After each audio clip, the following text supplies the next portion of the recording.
seni canan ecep oldu. Etti bu sınıf gönlünü mercan ecep oldu. Dindirmedi oğlan seni canan ecep oldu. Etti bu sınıf gönlünü mercan ecep oldu.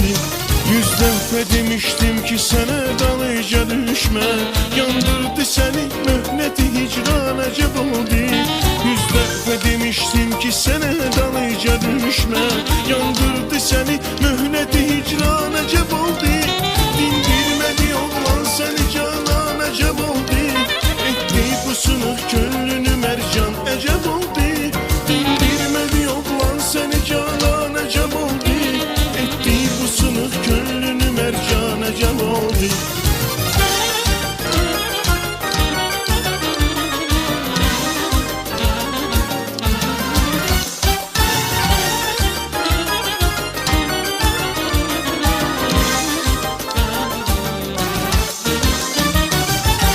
Mehmanxanalarda geceler vaxt geçirir o. Çıksın gözün olsun ki yerin kan ecep oldu. Mehmanxanalarda geceler vaxt geçirir o. Çıksın gözün olsun ki yerin kan ecep oldu. Dindirmedi oğlan seni canan ecep oldu.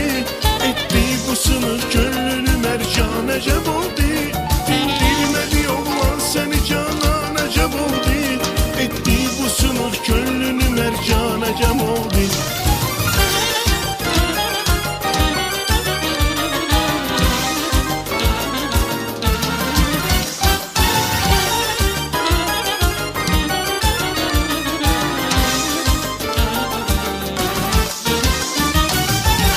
Ben düz demiştim sense mənə inanmıyordun.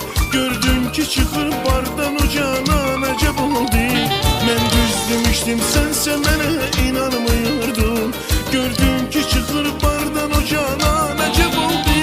Dindirmedi oğlan seni canan ecep oldu. Etti bu sınıf gönlünü mercan ecep oldu. Dindirmedi oğlan seni canan ecep oldu. Etti bu sınıf gönlünü mercan ecep oldu.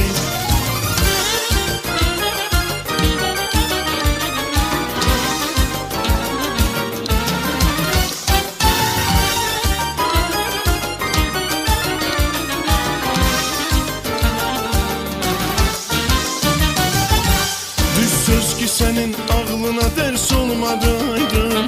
Yəqin ki senden inci dövran ecep oldu. Düz söz ki senin ağlına